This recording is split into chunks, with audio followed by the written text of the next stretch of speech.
TVHams.com is the official website of the Gentleman Grochowski Show. You can also check us out on Facebook and on YouTube. And right now, I'm excited to say we have the Chicago Rovers in the studio. We have Mick Archer, Troy Neihardt, and Edgar Gabriel. Welcome, gentlemen. Thank you very much. Welcome. It's great to be here. Now, Mick, you stopped by before. Welcome back. Thank you. It's great to be back here, Larry. Tell us about the gentleman you brought with us, the Chicago Rovers. The Chicago Rovers started in 1998, and I had just gotten back from Ireland. Troy and I, we were on the international piano bar circuit, so we were doing that. And I just fell in love with Irish traditional music when I was over there.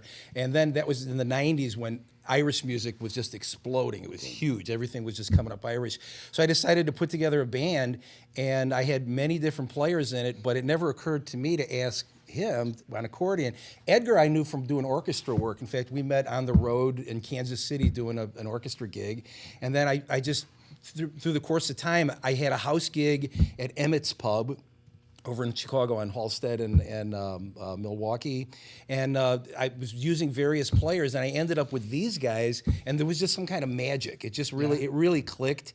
And we've been doing this with this particular lineup for about 15 years.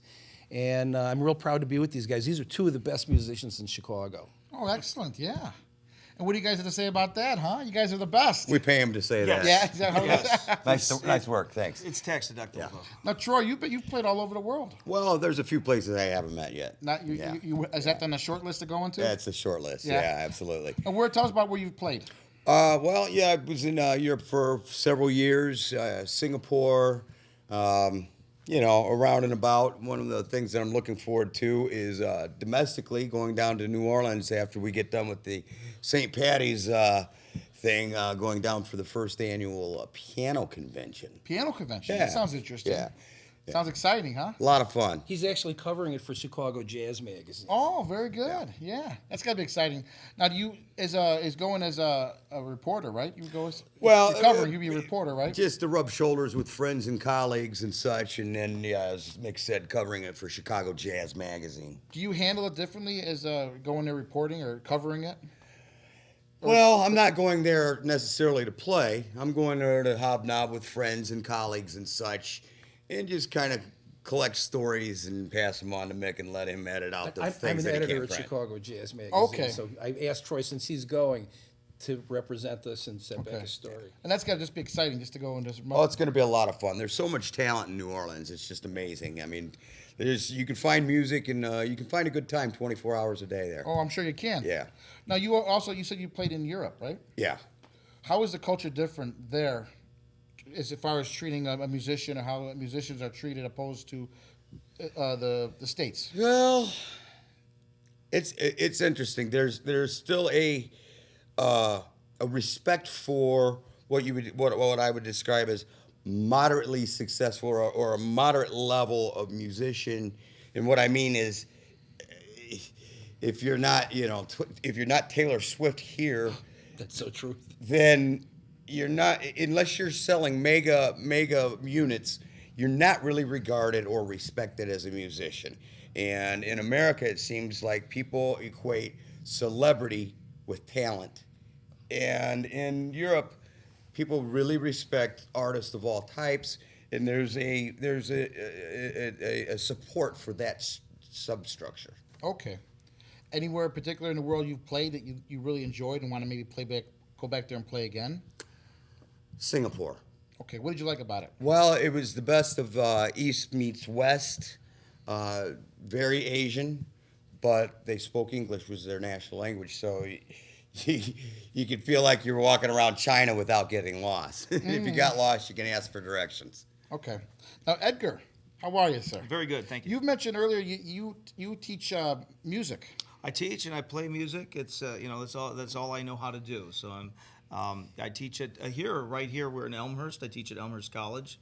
I also teach at Harper College, and I teach everything from classical violin to jazz and rock and blues. And we got wonderful electric string group going on, and I play. He has a fantastic group, String Fusion. Okay. And he's much too modest. He's done session work with some very famous people. Oh, okay. You care to name drop? Well, I used to work with Cirque du Soleil. Okay. And I worked in Vegas and also on the road with them. That was really cool. Yeah, and next week I'm going to go to the ASTA convention. Or conference. It's American String Teachers organization, and it's a wonderful place because all these not only they're all I think all good musicians teach. You know, Okay. you got to pass on what you do, and so the most greatest string players are there. For instance, I'm sure I'll see Mark O'Connor there. My good friend Rachel Barton, we made a CD back in the 1998. Wow, I think we played of all heavy metal music. Oh, okay. With 2 violins and a cello. And It's very cool stuff. and what I love about playing with the Rovers is that even though we are rooted in the traditions of Irish music, we also we push it. And my main thing is also improvisation, and Mick lets me stretch out in improv. There are some Irish groups that they play it all textbook. It's not a part of the tradition, and we really go far out of the tradition. Okay. And with improv, I think you start creating new stuff, and that's one thing that I feel in today's music that improv is lost. There's no guitar solos. That's my favorite thing of rock bands. That was very. You know- I always enjoyed going to a concert because there'd be that solo. That'd be Right. Yeah. Right, and it would probably be different. You know, I mean, what would Led Zeppelin be without Jimmy Page? You know, and we don't have that now. And the guitar player was just as well known as the singer. And if he or she was gone, then that band had to break up or something. So And you mentioned you teach musical improv. yes. Could you explain to us exactly what that is? Well, Besides the obvious, what is it? well, my definition of improv is spontaneous composition. Okay. So you're making up music as you go, similar to a comedy improv or something. We are making this up. Now, you probably want to stay to some kind of structure, and there's different styles. Now, back in the day, Mozart, Beethoven, Bach, they were all master improvisers, and look what they did. They created all this great music. Right. There are no master classical improv people anymore, and that's what I'm teaching next week, actually. Okay. But you can improv in all different styles, just like in Irish style, and we're going to do some of that, some little improv in We're the not Irish supposed styles. to, but we do. Well, it gets frowned upon by some. There's some We're traditionalists that will heretics. they just frown upon that, but. I just feel that we need to push the boundaries, and so in all music, and so it's, and of course jazz is the one place where it's left, is improv. So it's making music, it's spontaneous composition, and the really great stuff, you write it down. Right. I understand. Yeah, the funny thing in following up what Edgar's saying is the improvisational element of music is what has created each and every style of music. But once it becomes a tradition, it's almost like it's chiseled in stone, like it's of the Bible, and you're not supposed to variate from it. But he's talking about Bach and Mozart and Beethoven. Beethoven rocked into town.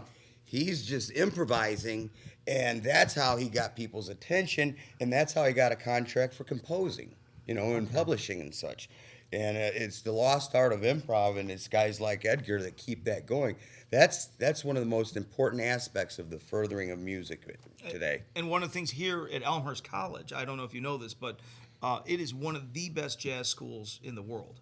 And when they asked me to teach here, I was really excited because I go, now I'm going to be able to do this at one of the greatest.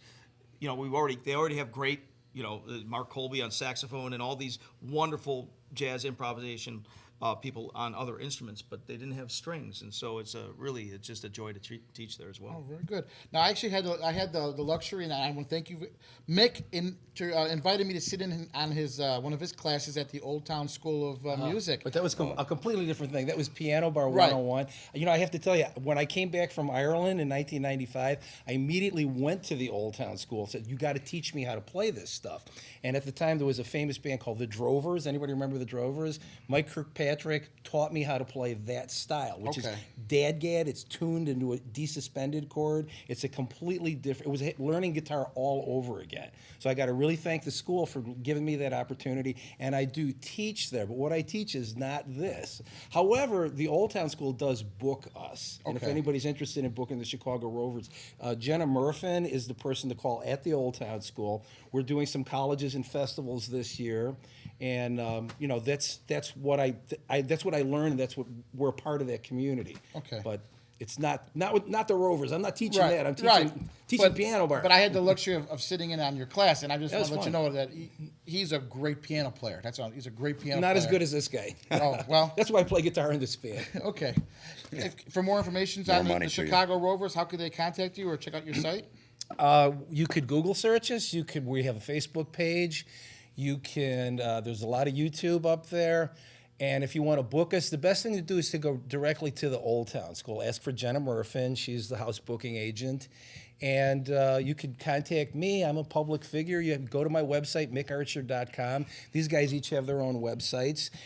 We have a very exciting show coming up. It's at St. Athanasius, March 12th. It's open to the public. That's in Evanston. We're doing Ditka's in Arlington Heights. Not exactly an Irish bar, but we play there on St. Patrick's Day. It will be We have that day. a couple corporate parties. We've done some. We've worked for Google and like we go into companies and we give them their little blast of Irish music once a year. But we'd like to be able to do this all year round because we love this music. Great, and we'll get a sample of you guys right now. Sound good? Super. All right, great. Thanks, guys. Thank you.